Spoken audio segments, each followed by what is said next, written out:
Welcome to Brown Sugar Yoga. I'm Larissa, and this is the Sweet Spot Foundation series. Today we are going to be exploring a posture that is synonymous with meditation, and I love me some meditation. So the posture is called Sukhasana, and it's also known as easy pose, but I will warn you that it's not that easy, especially since most of us haven't sat like this for an extended period of time since we were 6, or at least since we were little kids. So we're going to do our best, because our best is enough, and we're not going to judge ourselves, right? So let's just start by taking a seat on our mats. Nothing fancy, just sit as you would if you were just taking a seat on the ground. But I do want you to bring some awareness into what's going on in your body. So what parts of your tush or your butt are connecting with the earth? Do you feel any discomfort in your hips and in your knees? Is there any tightness? Also check in with what's going on with your back, what's going on with your shoulders and your neck. And I want you to hold on to whatever sensations you're feeling and just make a mental note of that, okay? So we're going to start to build our posture from the ground to the ground.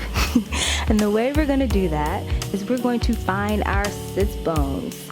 So we spend a lot of time, I guess the majority of us do as working adults, sitting at desks, riding in cars, slouching on sofas, that we develop this tendency to kind of rock back onto our sacrums and kind of hang out here. Problem is that puts tremendous stress on the lower back. It tightens the hamstrings and it weakens the abdominal muscles. So the way that we can counteract that is by making a conscious motion or decision to sit on our sits bones. And our sits bones have nothing to do with this lovely fleshy exterior that we all love so much. They're literally the bones that are buried underneath all of that.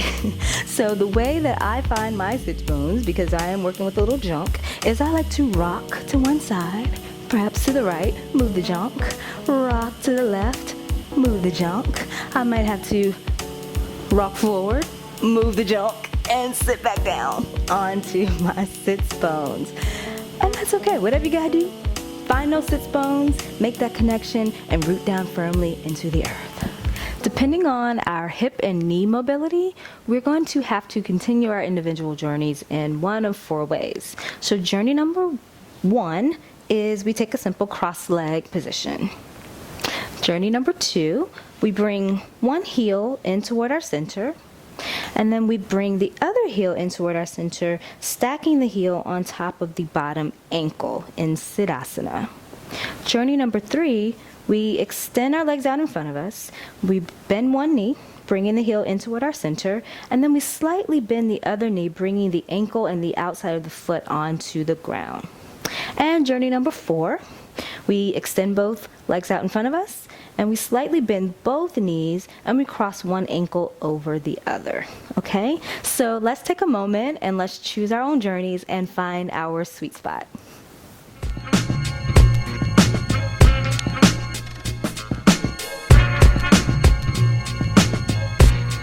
I want you to imagine there is a magnet between the front of your body and the back of your body.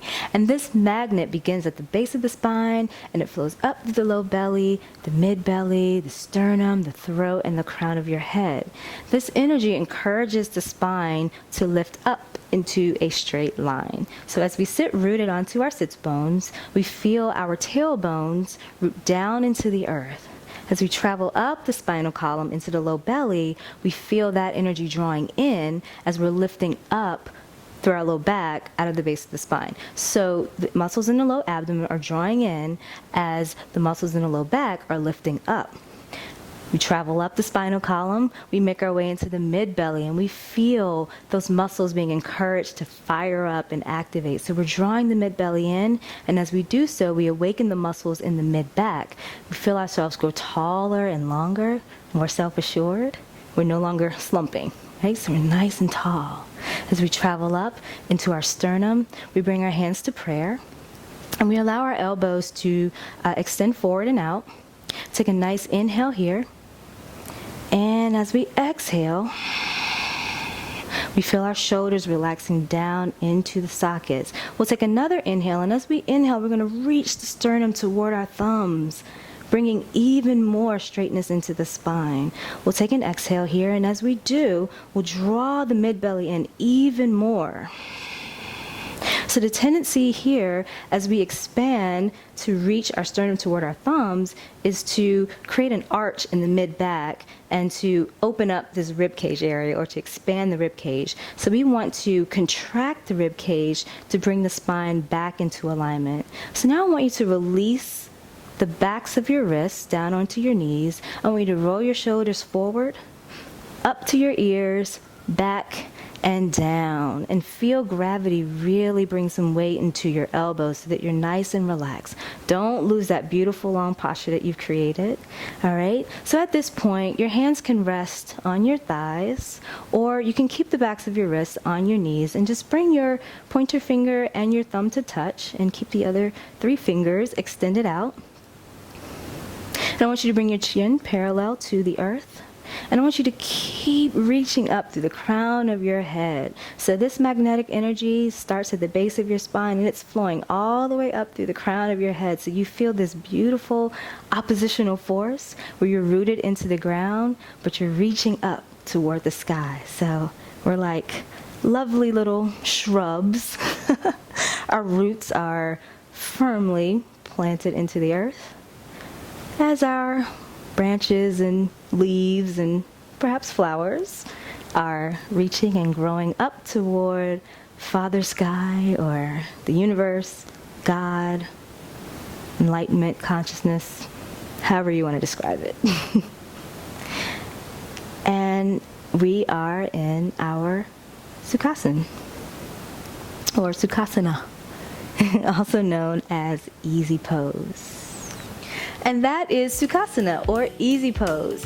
Easy pose will help to strengthen the abdominal muscles and also the muscles in the back, the spine, and the hips. It will also help to improve flexibility in the hips, the groins, and the inner thighs. Now, if you're dealing with any type of hip or knee injury, remember to use your modifications. Grab those blankets, grab those blocks, put them underneath your thighs, sit on them.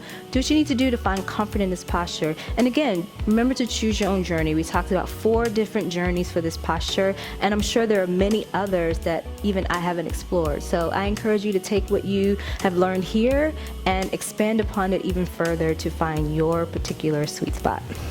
If you have any questions or comments, please leave them in the box below. I promise I will get back to you as soon as I possibly can. And if you haven't already, make sure you connect with me on social media. I'm on Facebook /Brown Sugar Yoga, on Instagram @Brown Sugar Yogi, and on Twitter and Periscope @Brown Sugar Yogi. I hope you have a fantastic week. And until next time, remember to find your sweet spot, practice with intention, and don't force the flow. Thank you infinitely for watching.